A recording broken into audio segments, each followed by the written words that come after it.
So one thing that we will be talking about throughout this course, and in particular today's class, is that people live alongside multiple systems of meaning. I'm actually not going to devote much time or space in the lectures to discussing Lisa, the ethnography that you're reading for this course. But there is an interesting example that emerges in that text when Layla's mom is praying and cleansing with incense after Anna's mother's death, right? But she also, at the same time, turns to Western medicine when her own husband is sick. We also see this in terms of witchcraft and Christianity in Africa, that Africans might turn both to ideas of witchcraft and also identify as Christian. Many of us, those of you listening to this video, might sometimes talk about, today I'm just had bad luck today. But at the same time, you believe in science, right?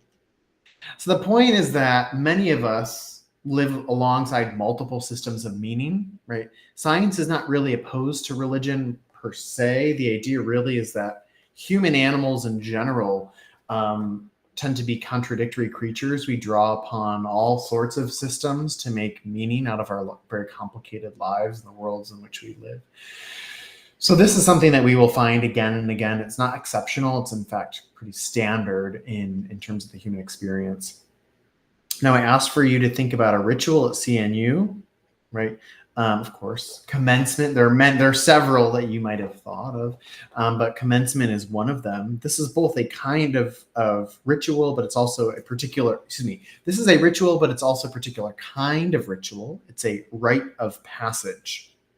Can you think of any specific acts that folks do during commencement? What about moving the tassel, right? Walking up to the stage. And sometimes some schools you actually receive a physical diploma, right?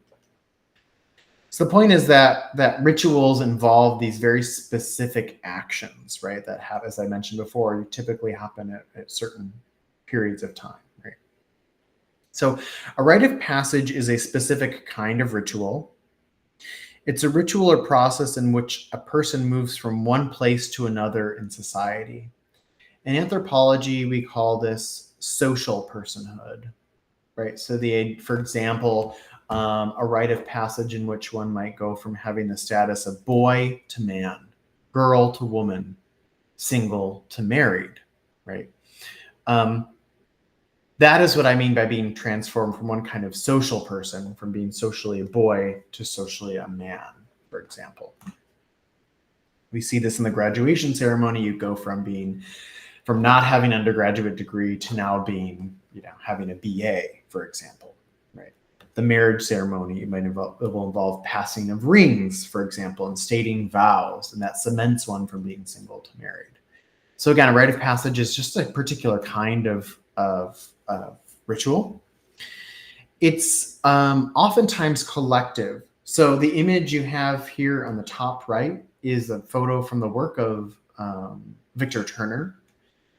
He conducted fieldwork in Africa among the Ndembu, among other peoples, and much of his work looked at some key work and work on the Forest of Symbols, looked at boy to man initiation rituals, so that the rite of passage into manhood, right? And so typically what this would involve is boys at a certain age.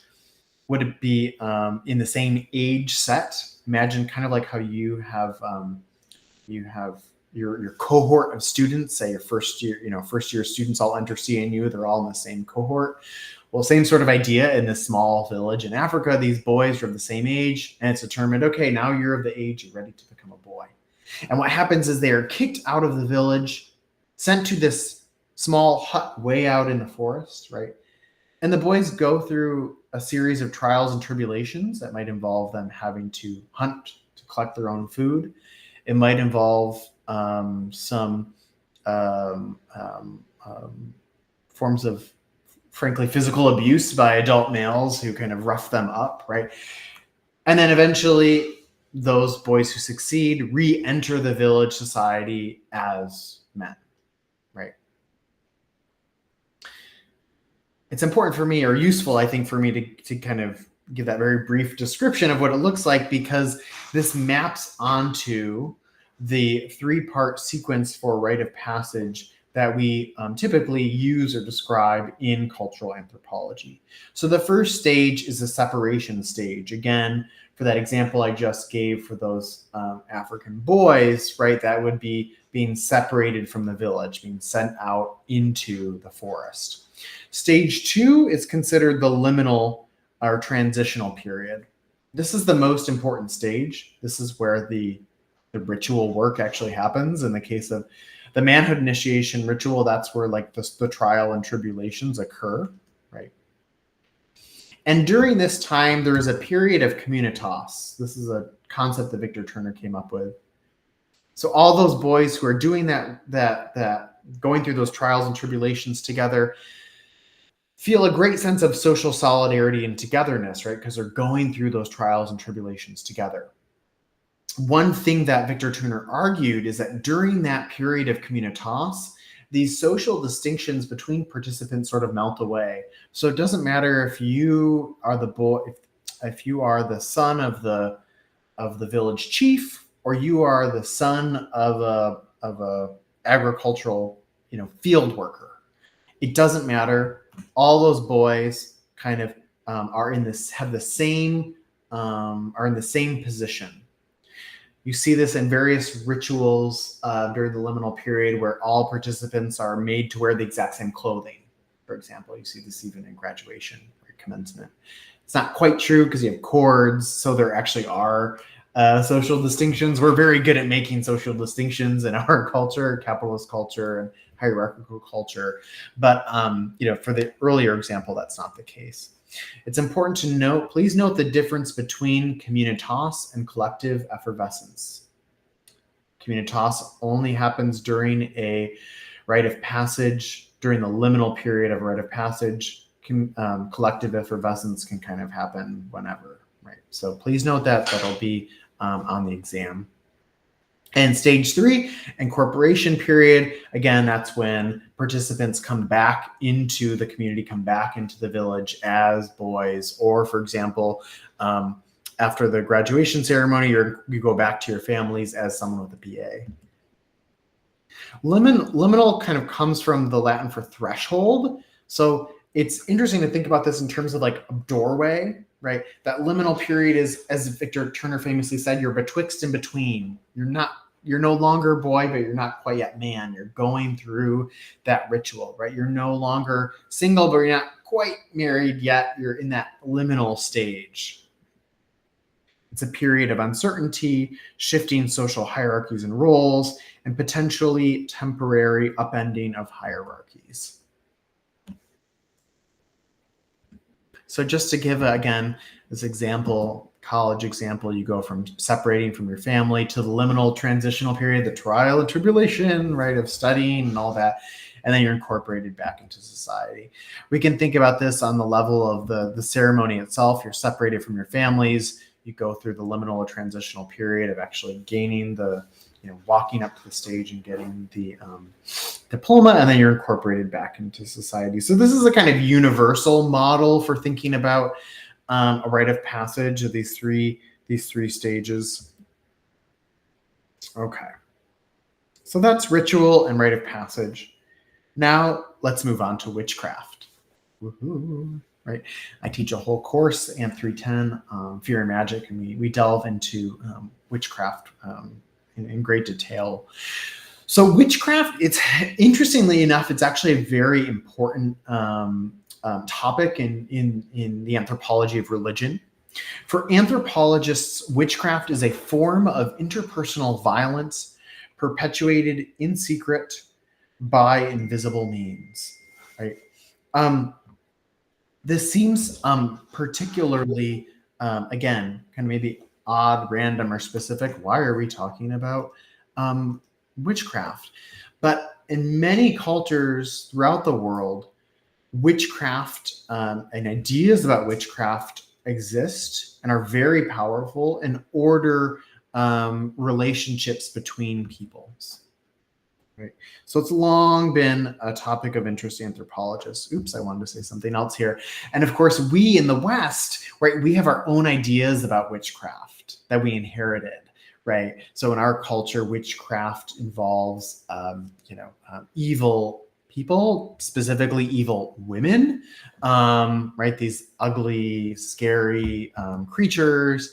And those of you who may have studied ideas of witchcraft or witchcraft accusations in early modern Europe or colonial America know that it often maps onto patriarchy, right? Women were often the victims of witchcraft accusations, older women, particularly those who are financially or economically successful and therefore were sort of critiqued by their male neighbors, right? Feminist anthropologists have historians have shown us this in great detail.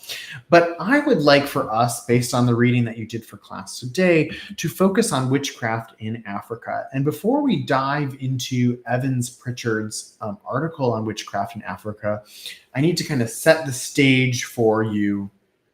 Set the stage, as it were, for like anthropology and colonial Africa at that time, and what was the role of witchcraft here. Now, note that then as now, right, there is a lot of ethnocentrism towards African witchcraft. And during the colonial period, when European powers had conquered, taken over parts of Africa, the African continent, and claimed it as their own, right, they're very critical towards indigenous African religions, right, and practices, including the practice of or the belief in witchcraft. Europeans believed that the fact that Africans believed in witches and witchcraft was evidence that they are backwards people. Like, look at them, they're behind, like they still believe in witchcraft. We believed in witchcraft in the medieval period, for example. Right. And so what happened is that this was used to justify the work of European missionaries, right? Even more evidence that we need to go in and colonize, missionize, bring missionaries to enlighten African peoples. So it was really used to justify colonial expansion. And you can note how this dovetails with cultural evolutionism and social Darwinism, which you learned about in the earlier lecture on race and ethnicity and kind of general earlier principles in the history of anthropology.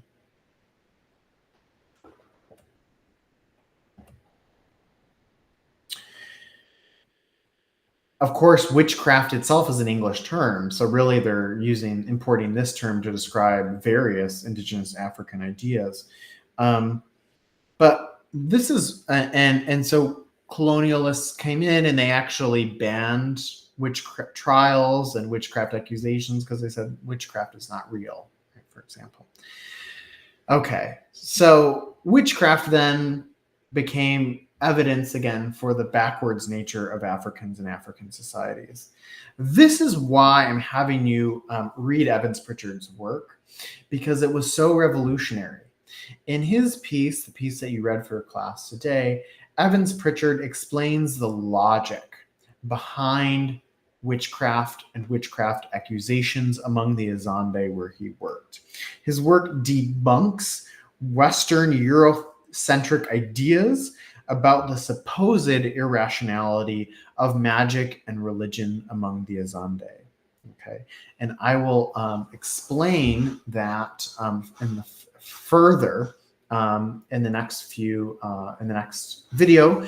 But first, I encourage you to go ahead and open up the documentary clip on Evans Pritchard and witchcraft among the Azande. Please only watch up until minute 12, second 15. Thank you.